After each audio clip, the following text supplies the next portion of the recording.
ምሕረት፣ ቸርነት፣ በጎነት፣ መልካምነት በእኛ ህይወት ያበዛ የእስራኤል ቅዱስ እግዚአብሔር ለዘላለም ይባረክ። መጽሐፍ ቅዱስ የእግዚአብሔር ቃል እንዲህ የሚል ቃል አለው። ጌታ ለዘላለም ይባረክ።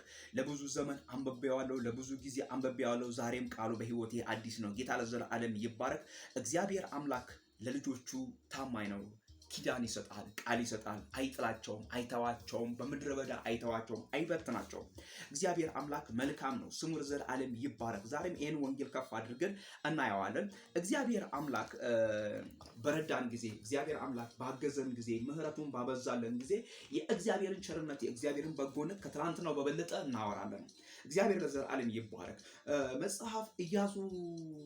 መጽሐፈ ኢያሱ ወልደ ነዌ ቁጥር 1 ላይ ያለውን ቃል ላንብብላችሁ። እግዚአብሔር አምላክ የኪዳን አምላክ ነው። እግዚአብሔር አምላክ ትናንትናም ሰርቷል፣ ዛሬም ይሰራል፣ ነገም ይሰራል። ስለዚህ ወዳጆቼ፣ ወንድሞቼ፣ የአባቴ ቡሩካን የኢትዮጵያ ልጆች ወገኖቼ በርቱ። እግዚአብሔር ከኛ ጋር ነው ያለው። እንዲህ ይላል በኢየሱስ ክርስቶስ። ሙሴ ከሞተ በኋላ እግዚአብሔር አምላክ ራሱ መጥቶ ለኢያሱ የተናገረው ቃል ነው። ይሄ ቃል በኢየሱስ ክርስቶስ ተስፋ አትቁረጡ፣ ተስፋ አይቆረጥም። በእግዚአብሔር ተስፋ አይቆረጥም። ሰው እንኳን በወንድሙ ተስፋ አይቆርጥም። ሰው በወዳጁ ተስፋ አይቆርጥም። ሰው ብር አለኝ ብሎ በሚመካው በሀብታም በዘመዱ ተስፋ አይቆርጥም። አንተ በእግዚአብሔር፣ አንቺ በእግዚአብሔር ተስፋ አትቁረጥ። እንዲህ ይላል። እንዲህም ሆነ የእግዚአብሔር ባሪያ ሙሴ ከሞተ በኋላ እግዚአብሔርም የሙሴን አገልጋይ የነነዌን ልጅ ኢያሱን እንዲህ ብሎ ተናገረው። ባሪያዬ ሙሴ ሞቷል። አሁንም አንተና ይህ ሕዝቡ ሁሉ ተነስታችሁ ለእስራኤል ልጆች ወደምሰጣችሁ ምድር ይህንን ዮርዳኖስ ተሻገሩ።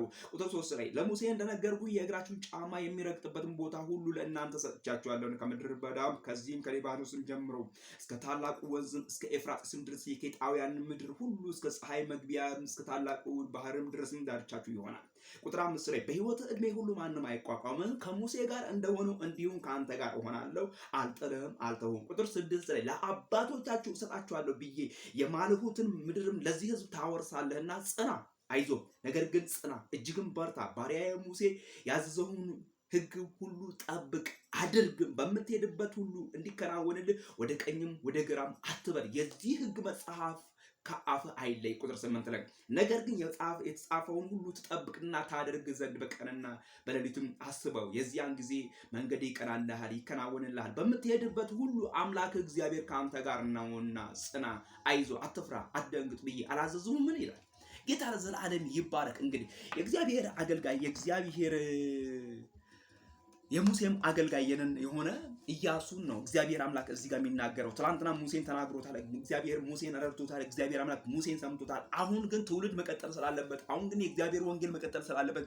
አሁን ግን የእግዚአብሔር ሕዝብ መሻገር ማለፍ ስላለበት እግዚአብሔር ሕዝቡን በምድረ በዳ ላይ የማይበትን አምላክ አይዞ ይላል። ወዳጆቼ፣ ወንድሞቼ፣ ፓስተሮች፣ አገልጋዮች፣ መጋቢዎች፣ ዘማሪዎች ከሁላችሁም የማንስ የናንተ ወንድም ኢያሱ ላይ የተጻፈውን ቃል ለዚህ ዘመን ሰጥቻለሁ። አይዟችሁ፣ እግዚአብሔር ከናንተ ጋር ነው። ነገር ግን ጽኑ፣ በርቱ።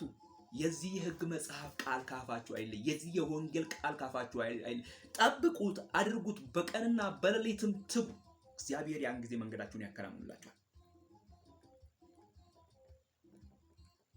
ጌታ ለዘላለም ይባረክ።